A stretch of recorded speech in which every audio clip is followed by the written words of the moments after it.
तत्व एक था, तो एक था तो उसको अच्छा नहीं लगा, उसको अच्छा नहीं लगा तो उसने अपने को दो भागों में बांट दिया, अपने को दो भागों में बांट दिया।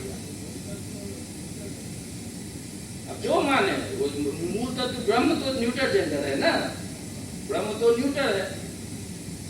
और इस पे बात हम करेंगे जेंडर इशू पे। तो एक ने अपने को दो भागों में सौ द्विधा आपादिय मंत्र है ये मूल, और एक से दो बनने के कारण एक का नाम पति हुआ, एक का नाम पत्नी हुआ। ये शब्द का प्रयोग है वहां पे, पत्नात् पति पत्नात् पत्नी च। कैसे अर्ध मृगलमिव, दाल का जो दाना होता है ना, उसके बाहर से तो एक होता है, अंदर में क्या होता है, दो हिस्से होते हैं।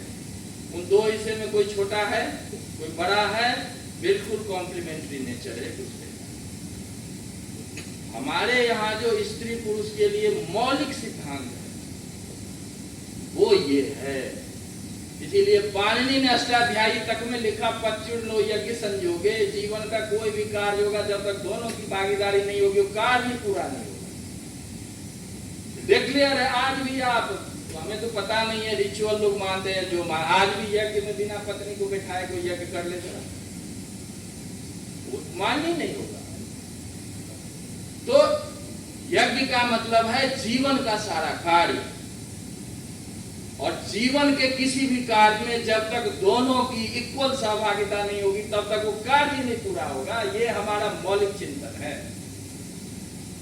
अब ये दाल के दाने में जो दोनों का जो कॉम्प्लीमेंटरिटी है, उसमें आप देखें कि हमारे यहाँ स्त्री पुरुष की अवधारणा क्या है।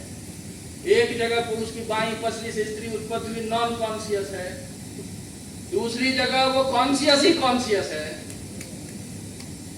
दोनों एक दूसरे को कॉम्प्लीमेंट करे और फिर यूनिट बनता है। ये हमारा मौलिक सिद्धांत है। हम जब बच्चों को ये नहीं समझाएंगे, कितने बच्चों को ये पढ़ाई होती है बताएं, किस स्कूल में बच्चों को कहते इतना क्राइम हो रहा है। आपके पास जो खजाना रखा हुआ है जिससे बच्चों के मन को आप एक मिनट में बदल सकते हैं, उसका दूर दूर तक स्कूल के करिकुलम कॉलेज में पता ही नहीं है। हम चर्चा शुरू करते हैं कि ये किया, वो किया, वो किया। किसने किया, किसको किया? हमारे यहाँ जीवन के जितने पक्ष हैं उसमें दोनों का इक्वल रोल रहा है। दोनों ने मिल के सारे शास्त्र बनाए हैं। आप देखें पूरा मैत्रेयी याज्ञवल्क्य का तो कौन नहीं जान रहा है। कात्यायनी थी, बोली संपत्ति चाहिए, तो वो बोलती है मैत्रेयी की जो संपत्ति चाहिए बताइए कि अमरता होगी। याज्ञवल्क्य पृथ्वी को ले लोगी तो भी नहीं होगी। आपको वो सब मिलेगा जो भौतिक सुख होता है, धनदान से जो कुछ भी प्राप्त होता है वो आपको भी प्राप्त होगा, लेकिन अमरता नहीं होगी। तो बोले कैसे अमरता होगी?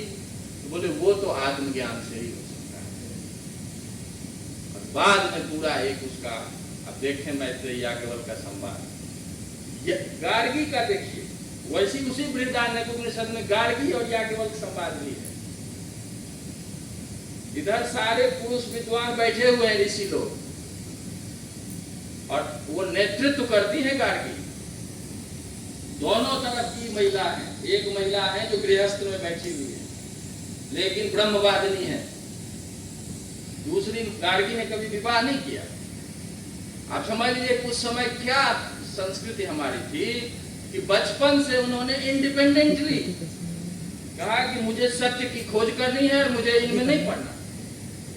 और वो गार्गी जो है वो सारे पुरुष को लीड करती है। अंत में याज्ञवल्क्य को कह दिया जाता है कि गार्गी के प्रश्नों का यदि उत्तर आप दे देंगे तो हम मान लेंगे कि आप आपको विजय मिल गई। तो ये जो अपनी पढ़, ऐसे अनेक मिलेगा, इसमें बहुत सारे उदाहरण आप लें इसका। द्रौपदी क्या फायर ब्रांड थी बताइए, उनको कौन, द्रौपदी को किसकी हिम्मत थी कि दबा सकता था? कैकेयी का आप जो दूसरा रूप दे, लेकिन कैकेयी एज ए वुमेन पूरे एडमिनिस्ट्रेशन को चलाती थी, बदल के रख दिया पूरा, एक बार में पूरे डिसीजन को बदल दिया। तो वो ताकत थी तभी तो बदल दिया ना। तो इसलिए आप यदि अपनी संस्कृति को देखते हैं, अपनी ज्ञान परंपरा को देखते हैं, तो कहीं भी आपको हमारे मौलिक सिद्धांत में दिखेगा ही नहीं कि ये छोटा है, ये बड़ा है, ये है, या वो है। दूसरा, हम बहुत बार स्मृति को लाते हैं, जो अभी का जो, क्योंकि वो चुन के ले आते हैं एक लाइन।